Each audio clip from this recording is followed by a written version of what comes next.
Today, I'm going to be reacting to an amazing fellow YouTuber by the name of Liaan Lategan, who does these incredible wildlife videos in South Africa. And we're going to be looking at all the What's Wrong with That Animal series. Let's go. Okay,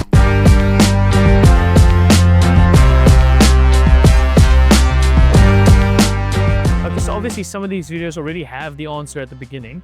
But let's see it. This first one is a giraffe with massive lumps right all over its body. It's obviously struggling to eat, most likely because this is called papillomavirus, and papillomavirus tends to confine itself to the oral cavity but can actually extend over the body. You see this quite commonly in production animals like cows.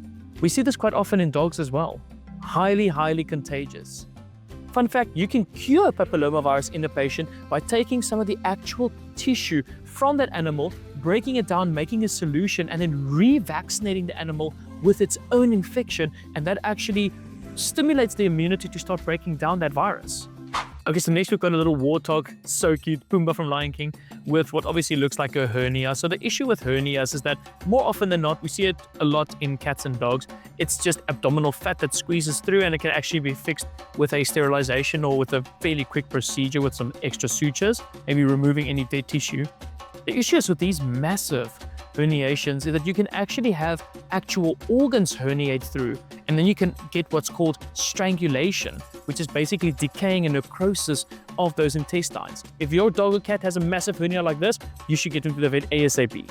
Shame. So this is actually a massive rectal prolapse of a little lion cub. These are actually fairly easy to fix. If left untreated, can actually, cause them to,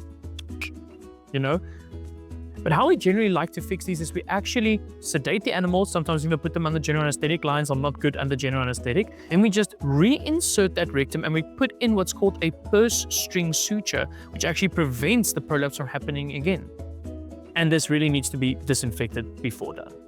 Okay, what do I have here? Another giraffe. Maybe something wrong with its foot. Oh my gosh.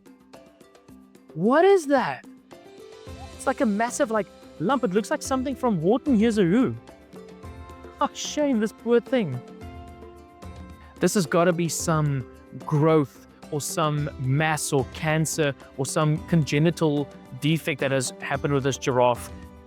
Actually, if this was a dog or a cat, I would have guessed this is something like a squamous cell carcinoma, which is just skin cancer. So I don't think we actually have a diagnosis on what this mass or this growth or this abnormality on this giraffe's head is. My guess would be that's most likely a benign neoplasm or cancer. But as long as it's not bothering him, I would just leave it, not take the risk of anesthetic. So what do we have here? It looks like a buffalo that doesn't have any horns. So either that was cut off or it just hasn't grown to start with, which would be a congenital, genetic abnormality. So a lot of times, farmers, game farmers and production animal farmers with cows specifically, always get into fights because buffaloes and wildebeest or moose are reservoirs for so many diseases that can actually then spread to cattle and vice versa.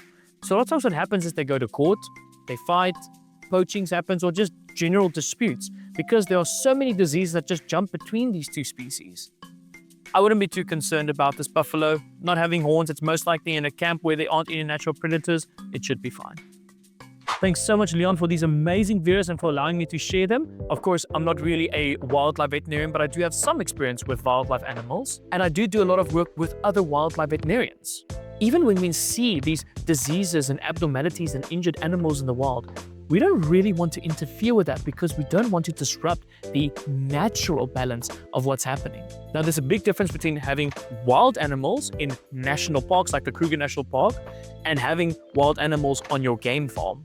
The one normally has everything natural with natural predators and natural diseases, whereas the other one gets maintained and looked after and does have a lot of interference. One is not right. Both of these serve individual different purposes. At the end of the day, it's so amazing to see these amazing, wonderful, and beautiful creatures out in the wild and just admiring nature at its most raw state. If you want to see more of these videos, leave a comment down below. Maybe Liaan and I should do another collaboration. And until next time, cheers.